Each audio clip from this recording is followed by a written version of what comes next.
Hey everybody, I'm Jody Vance. And I'm George-Affleck. And it's time for... It's time to party all the time, party all the time, party all the time. Unspun.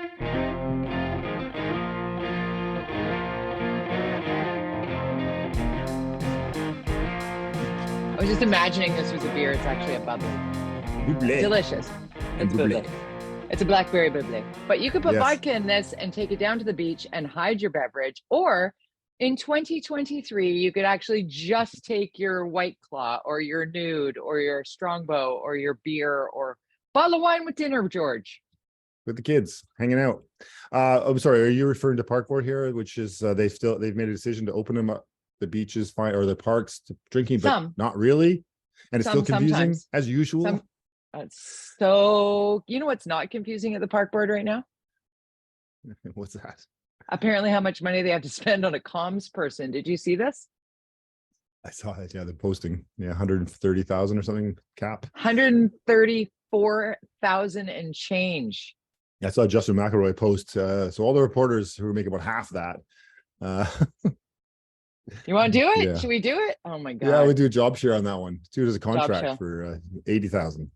Yeah. No, it's interesting. Well, you got to admit, being the comms person for Park Board in the last, say, 10 years would have been a nightmare. But with that incompetence of management and administrator and the politicians, like, oh, who'd want that job? I can guarantee that I would have made them even more angry as the comms person, because I would listen. I'm, yeah, okay, yeah, and then I go up and be like, yeah, this is dumb, isn't it? Yeah. Just between you and me, reporter X. Yeah. Boo. Okay, but I just wanted to. Can I pat you on the back here for a second, because you were saying always how many podcasts are we in here on Unspun? How many have we done? Well, is it 216, 217? I don't know, 18 out of some 200 plus 216, I think. Years. You've been saying 5 years. Yeah. Yeah, 5 years. People have been drinking in parks forever. Just allow it, and then focus on the people who are troublemakers. Because the troublemakers have also, I mean, you're so smart, George. You're smart. It's just like, it's common sense. Come on. It's like, seriously, dudes. I don't get it. It's just ridiculous. You go anywhere in Europe, nobody could care less. And if you're going to be such a tight asses about drinking in our parks, and allow the private sector to start opening up places for you to drink and patios and things across everywhere. Our city. I've talked about Jericho, like that giant parking lot almost as you head up towards UBC. Like, can we not do something there? I mean, it's a parking lot. You could easily put in a row of beautiful studios, and we don't have enough places to drink that are paid along our waterfronts in the city. Park Board, because they don't allow it, and now they're being still uptight about, okay, if you're not going to let me go to a restaurant in your parks because they don't exist, then just loosen up, man. Come on, it's not a problem. It's not a problem. I think you have a multi-million-dollar idea right there. Can you imagine the revenue that could be made? And you're not going to be blocking anybody's views because it's Pacific Spirit Park up and behind there. If you just did a series of, you've been to the Jericho Sailing Center, right? That grill where you can sit on the patio there and look out above where you bring your boats to and from and store the boats down there, Jericho. Something along those same lines. Even put it on stilts. So when there's flooding, and you'd still have the same amount of parking. You could actually you'd make more money from the parking, because you have to dig down one, have 2 levels of parking. Above it, beautiful studios and restaurants, and with the slightly high up so you can see over the embankment there. Ocean view. Open year round. Hey, why not put a pool down there too while you're at it, please? Thank you. Can we talk quickly about that? Because we got some mail. We got some mail. Speaking of Park Board, because Kit's Pool is opening this week. You got mail. Great movie. It was referenced in Ted Lasso. I felt so vindicated for people who bug me about loving that movie. Sorry, I digress. Kit's Pool opening this weekend, but you still got to book online. It makes me crazy. So I said that publicly, and then someone came back and they're like, they're going to need to book online when the new development is done down there. But what is it? The 5,000 rental units or 10,000 more people. Like there was some like, you're going to need to sign up for that pool. It's just the way it is. It's like more people. And I thought to myself, are you telling me not putting any facilities in those residential units for people to swim in, like, or anyways? Okay. So that's the reason. I'm gobsmacked. Honestly, yeah. Restricting it more is the way to do it. It was fine for my entire life. Pre-COVID, I'm 55 years old. I'm double nickels for my entire life. And I've you can lived here. kick and you can stretch. I can kick and stretch. I can, and yeah, kicking it into 50. Yeah, I know what you're doing there. But I would stand in line at kids' pool. I'd patiently wait in line with my little kit. And then I'd go in, I'd do my mile, and then I'd grab my stuff and I'd leave. And some families would be there all day. And how great is that? What a beautiful place to take your kid when you're living in, 500 square feet with your entire family, which is reality for so many people. It's just insane to me that anybody can say that you must book 3 days in advance online in a 15-minute or 40-minute window in order to swim in our outdoor pool that our taxes pay for. It's just insane to me. Well, why this isn't the bigger story. We have a little bit of the technology that could exist now, even if you did the lineup system, because it's right on a beach there. And so generally when, if I would go line up, there's a pool and I can't get in, hey, the beach is right there. I'll just go to the beach, I guess. Sorry, kids. But now everybody has a cell phone. You go there, sign up, whatever, digitally, and then you go to the beach and you get texted when your spot comes available. If you want to have a booking system, that should be what it is, because it should be, let me just show up. I don't want a booking system. I don't want a booking system. You're in line and yeah. Public swim was not broken. Public swim was not broken. You want to make sure you get in that pool, get there early. The pool I used to swim at in Langley is still open, like this little teeny pool that we swim at the Langley Park. And it's still the same pool. It's literally the size of it's like teeny. And yeah, it was like it's still the same pool, and you just same process. Just go show up. Disneyland has it figured out. Millions of people go to Disneyland, so this density argument is BS. Speaking of density, also we said this: just build more pools, please. Can we? How about that? Can you just? And as you say, how about we keep this pool open year round? There is no reason to not keep this pool open. In the ocean where people are swimming in January? Clearly, there's enough people out there willing to throw themselves in the water in January. I don't know. That's me. Not me, but that's you. Okay, so I'm going to give a trigger warning to the NIMBYs out there. Trigger warning. Okay. Been on the radio this week filling in for Jill Bennett, and I had the opportunity to speak to a bunch of people, but really pick the brain of Richard Zussman about this Housing Supply Act that was announced. And the naughty and nice list of municipalities that are going to be governed. But you, once again, George-Affleck, I'm bringing my arm across and patting you on the back, because you've said since day one of this podcast, there should be a plan, a community plan done, a city plan done. And then once those plans are put into place, don't relitigate things, build things. Yeah. And this is actually Sam Sullivan, former mayor, talked a lot about and had a replacement for the public hearing process. Because once you have the zoning in place of some form, and then why are you going back to public hearings? What was the one that was happening? This like anyways, you think about all these neighborhoods, we have community plans with density set up.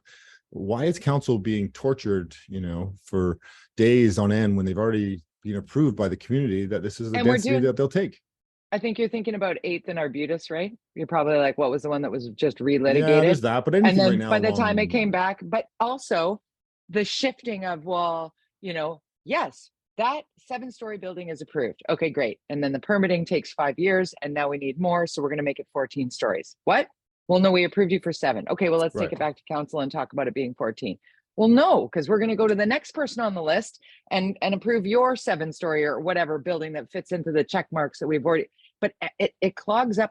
There's a log jam, right? Well, and the developers process is crazy. Well, there's that, and the developers are, and that area needs a community plan. It's Upper Kits, I think, that area, and it never had one, and so it doesn't really have a proper zoning and community plan. That hasn't been done. There hasn't been a community plan done now in the city, except for the city plan or whatever it was called, Vancouver plan, whatever. The Broadway That's 4.5 corridor. years ago. So the first, so Broadway would be the only community plan that was done since, well, I'm trying to think, 2 years before I left, because we approved the Broadway plan process when I was there 6 years ago. So now that's the only, and I haven't heard of any community plans in the pipeline right now. You look at Southeast Vancouver, you look at all these areas all along. I've talked. They're doing the neighborhood plans. They're doing like neighborhood plans. Yeah, well, there's every neighborhood is different. Vision plans, kind of things. Yeah, like the future. But I want density plans. So yeah, this naughty list. Even though Vancouver is, as far as volume, is much higher than most other, like compared to West Van. I mean, come on, and Victoria, who don't do anything.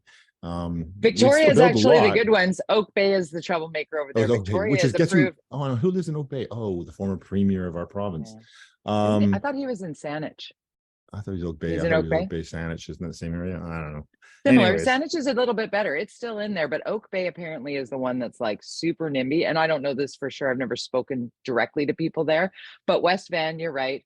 Oak Bay is another, according to, I was speaking with Richard Zussman. He talked to Keith Baldry about this immediately following the press briefing. But I found it interesting how unprecedented, and you called it, George. I know I sound like I'm blowing smoke here, but I'm really not. And I didn't tell you ahead of time that I was going to do it. But you did say at some point, if municipalities don't get their collective shit together, the province will have to step in. And this is the province stepping in and saying, if you guys don't start creating a clearer path to fix what's, because we got immigration happening, even if you're building at the max capacity, we're still not going to have enough and it's still going to be expensive. These are all the things. So the question was carrot and stick, again, what we always talk about. What's the stick was the question. It's like in 6 months, if these municipalities aren't doing this, then what? And there wasn't a clear answer to that. But I think this might be one of those situations where it kind of gives governments that got in based on protective nature of certain, like, oh, he'll protect our neighbor, or she'll protect our neighborhood, whoever it is. This with the province will be like, they can't now because we're going to change this now. Yeah, I think it's an effective public relations tool for cities to use because and even if they get forced to do it, they can go, well, we would never have done this to you people. The province, they're evil. That's what they do. I'm sorry. And cities in the governmental structure is that cities work at the pleasure of the province. They are an appendage of the provincial government. I know it's painful to hear that, but really, municipal governments are an appendage to the provincial government. They're not, and Vancouver has its own charter, but it's still a charter that the province controls, as we have the municipal charter. These are controlled by the province. They can change things anytime they want, but they have to think about the politics of that. So that would be the challenge for a guy like David-Eby, who lives in the most NIMBY neighborhood in Vancouver. My neighborhood. That's not going to help him get reelected. Could lose him his election. So interesting though that this week this Vancouver government made an amendment to a staff report that Councillor Adrian Carr from the Green Party was very upset about, which was basically changing what was written about affordable housing, social housing, corny, but to all housing needs to get built. Basically, I mean, this is really dumbing it down a lot, but basically saying we just need to build shit. We need to build housing. Just build it. And because it doesn't matter if it's strata, it doesn't matter if it's just build more. And the market has a certain that will determine a lot of that because it's very effective right now. Building rental housing is a very lucrative business. But of course, government has to be involved in social housing. That's whether it's through tax incentives or through just funding it. That's their responsibility and their role. But don't stop private sector momentum like we have been doing certainly in Vancouver for 15 years now. We stopped private sector strata construction in favor of subsidized market rental housing that is fake subsidized. It's like literally the first renter gets a deal and after that that's it. It goes from like $2,000 a month to $6,000 a month for the same apartment because guess what, we live in a market economy and everybody, so let's just get our head around that. But also governments need to take responsibility and build this social housing that is absolutely needed, that is not going to be built by the private sector unless there is a high incentive for them to do that. But one of the things that guess what you benefit from if you let the private sector do its thing and build market housing is you get more taxes, you get more people spending money, you create a more robust economy, the money comes in, you get neighborhoods back from taxes, you get and neighborhoods back.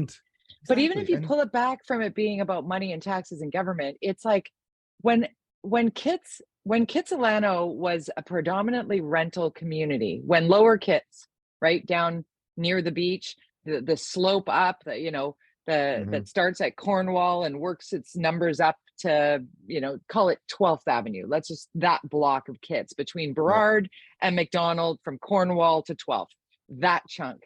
when that was predominantly rentals, when it was big old character homes that had like, I don't know, 20 teenagers living in it. Like I grew up in that. I know that you spent some time down there as well. My first ever studio apartment that I had to myself was the crappiest little studio, 2057 West 2nd Avenue. So 2nd and Arbutus. Still there? And it was, still there, probably $4,000 a month. Yeah, same building, same little cube of people, the swinging windows that opened right out to the people who parked their cars, back, sleeping with exhaust, as you do.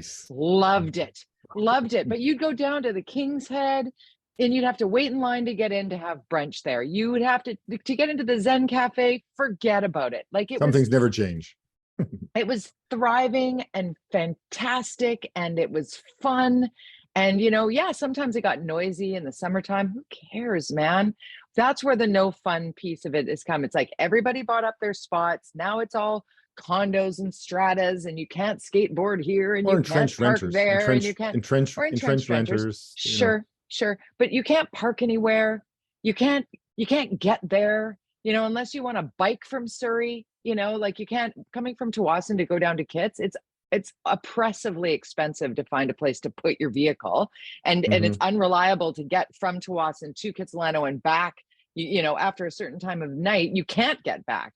If we built a new bridge, we'd be.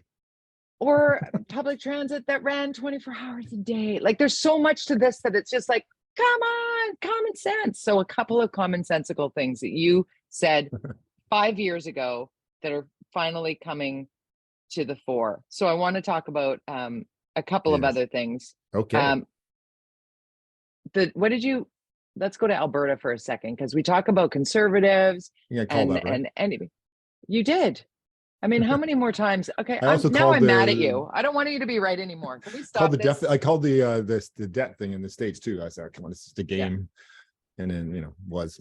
But I was going to get to that, but now you're just bragging. But the Alberta thing, I mean, I can't see how an NDP would ever win there again unless there's absolutely terrible administration. I just don't think it's just not in their nature in Alberta to the challenges that the Liberals there, the federal level, kind of the centrists, are having a real challenge.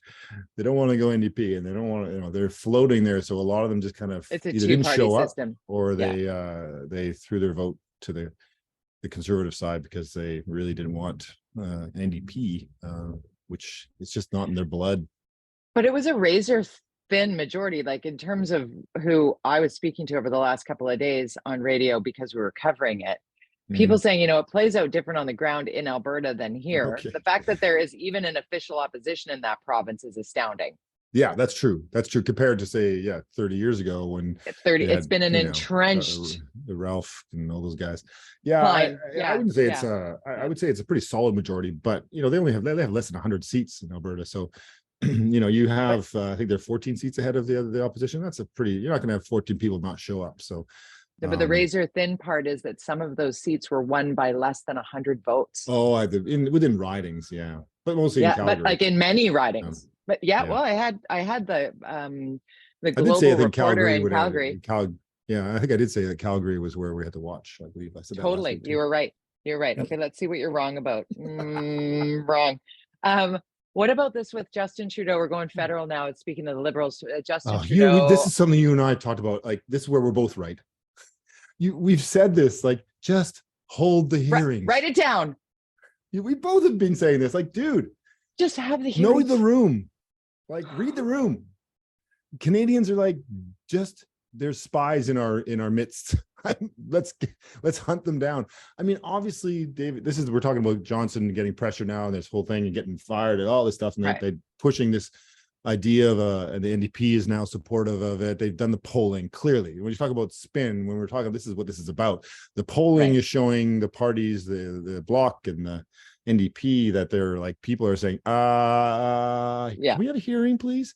The problem is, and I don't think David Johnson is wrong in that there's a lot of information that just can't be presented. But I also don't think he's corrupt. Can we just add that here? I also don't think this man is corrupt. No, of course and that's not. But that's what's being put out there by Pierre Poilievre, and now, Jagmeet Singh, the leader of the NDP, is saying, oh, he was appointed by and he's part of and he knew the Trudeau family and he was Trudeau Foundation and da-da-da. It's like, okay. That's the unspinning. That is, they've decided that they need to push this forward, however they need to frame it to get it there. And unfortunately, somebody who has dedicated his entire life to public service is getting, his reputation raked right now. And it's just not right. Ironically, what he's guilty of is being absolutely honest in what will be the end result of this public hearing process, because it will happen, is that they'll come to the same conclusion. It's kind of like the whole thing we did with the casino and all that stuff here. What did we achieve? What did we achieve? Anything? Really? No. We learned that we need more policing of this, which we found a smoking gun maybe a little bit, that maybe they cut back in that department too much or this or that. But did we need how many years did that thing go on for? How much money did we spend on it? But sometimes you just got to give the people what they want. And so sometimes you do. That's where David Johnson is just going, well, that's not my job.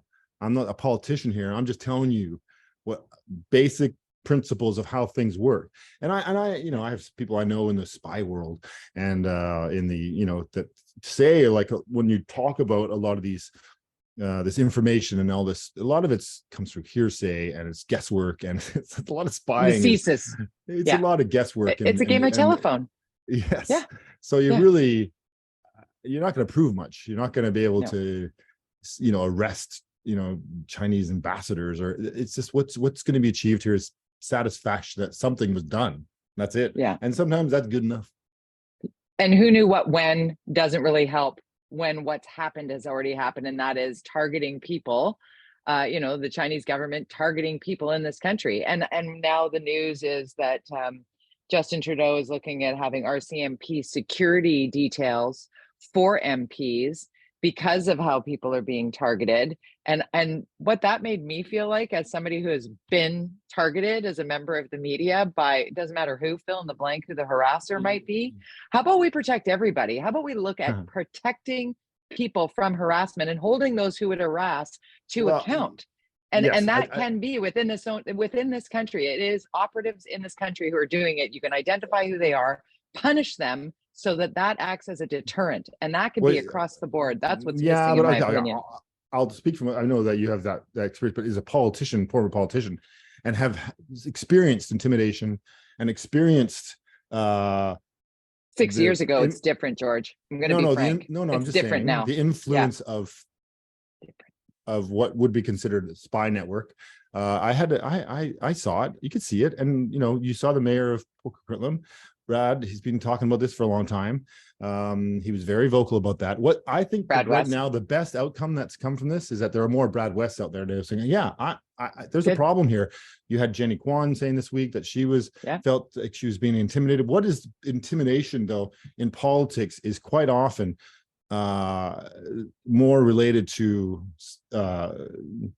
nefarious kind of creepy, scary shit. Like, we're talking people, private investigators following you, taking pictures of you, trying to find stuff to blackmail you, or these are the kinds of things that are happening potentially. That's what's been happening. We know that this is the spy world. We know this exists.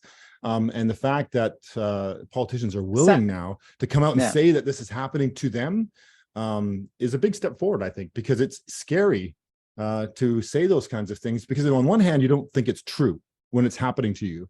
You really, and I've had a few scenarios when I was in office. I'm thinking, is that what's happening there? And you kind of just push it. That's not that doesn't exist. Now we know it exists, and now politicians can come out and, without being embarrassed, to say, I think I was being followed. Oh, you're just paranoid. No, I'm being followed. These are things that are happening, and it was happening when I know it was, because I was followed, and I know. I think you missed my point a little bit, because there's nothing you're being paranoid about receiving death threats. Been on the receiving end of those, seen scientists, been copied in on scientists receiving those. And my point was, I think we are catching the tail of the comet on this. And we need to catch up. We need to catch up. Everybody deserves to be protected. Of course, you shouldn't be followed. Of course, you also shouldn't be doing anything you can be blackmailed for in politics. And there are people that are doing that. There are a lot of people covering their asses and tracks on things that they knew when and don't want to see come to light, for sure. People have used office for influence, for sure. That's the unspun of the fact of the matter, and that's what works against all the great people in politics. It's similar to media, people who would twist the narrative for their own benefit or for political gain or because of influence by anyone, whether it's corporate or internationals, makes the whole media look bad. Scientists who twist the data that they have to fit their narrative make it bad for all of it. It's like a bigger problem today because of the social media piece. And that leads me to the place that I hadn't even told you I wanted to go in this. I went to a dinner the other night at a mutual friend of ours, actually. Sandy Garasino had the team from McGill, who have Frances Haugen, the whistleblower from Facebook. Are you familiar with Frances? If you're not familiar with Frances Haugen, Haugen, look her up. She's written a book about this. She worked at Facebook. She worked at Meta. Oh, yeah, she knows how, she's seen behind the curtain, and she is like, guys, we are behind. I actually just quoted her with Catching the Tail of the Comet, because she's like, social media and big data right now, working in an ecosystem without checks and balances, is like big tobacco back in the day where the Marlboro Man was on the billboard and everybody was smoking cigarettes and they knew it caused cancer, but they didn't say anything. It's like seat belts in the automotive industry saying, when they started the campaign of not safe at any speed, they knew forever that cars were dangerous if you didn't buckle up. And so now we have seat belts, and now we have warning labels going on like down the end of a cigarette as of now in Canada. That's coming into play. And with social media, we have no checks and balances in the ecosystem or how your data is used or mined. It's changing and evolving. And there's so much we don't know, George. I think that's a big part of the difference between now, and she was referencing actually literally 6 years ago as when things changed. We're catching up to 6 years ago now. Well, there are a lot more restrictions, and actually interesting because our topic for the campaign university tomorrow, our first live Facebook, is how social media has changed for politicians and how it's actually much more difficult to do what you could do 4 years ago, especially on two of the platforms. So, hey, if you're interested, go to the campaign university on Facebook and join and sign up to our, if you're into politics, it's really for wannabe politicians, not just for everybody. So, but we're talking about that because, and there are ways to, because it becomes challenging for really competent politicians to succeed if they can't advertise anymore. So we're going to talk Kareem was there. Kareem was there, and he brought that up.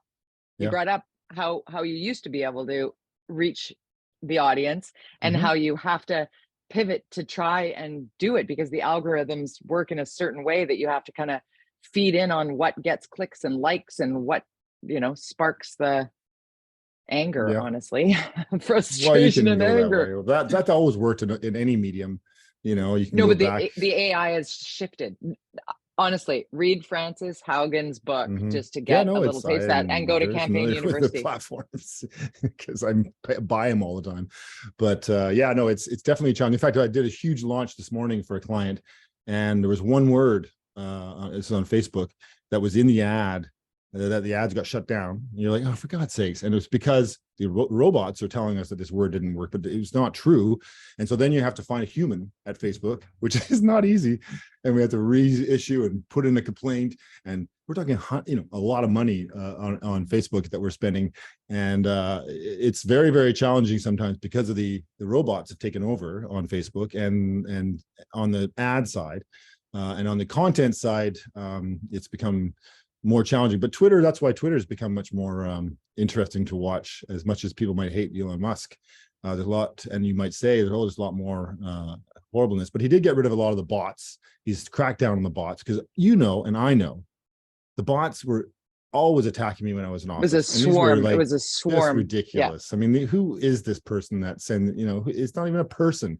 And and that's all stopped. And they're all saying the same thing. They were saying the same thing. It was almost like, But I will say that more and more recently, I'm going to say in the last 3 months, I have more people say to me, I follow you on Twitter. I know you on Twitter. I know because of what you put on Twitter. And I'm like, wow, I do so many things. It's surprising to me that is what's garnering. I must be landing on people's feeds in a way Yeah, that I think because your content is real, and I think you're being rewarded for that. And then you'll see in my feed is changing quite a lot, where I'm not going to be talking so much about local politics and more about the kind of stuff I'll be talking about in this campaign university thing. More about, like, you look at my post today, there's some promotional ones, but there's also some content rich ones, and it's really focused on you know, and so we'll see. It'll be interesting to watch my my algorithm change on my Twitter feed over the next several months to see how it changes. We need your Twitter feed. We need your address. You're at George _Affleck. George_Affleck. I'm at Jody Vance, Jody with a Y, at Jody Vance on Twitter and Instagram. And George is a very fun follow. I'm sure you will not be able to stop yourself from chiming in on local stuff as well. And of course, UnSpun Podcast is on Twitter at UnSpun Podcast, but you can find us at unspunpodcast.com. And now that you're back from your weeks away and you were giving me shit for not retweeting enough, you go on vacation and it's my fault our numbers are lower. Please. I'm mad at you, George. Spread the word, people. Spread the word. We want more viewers and listeners at UnSpun Podcast. We will fight next Thursday. I will meet you here to argue with you again, my friend. See you later. See ya.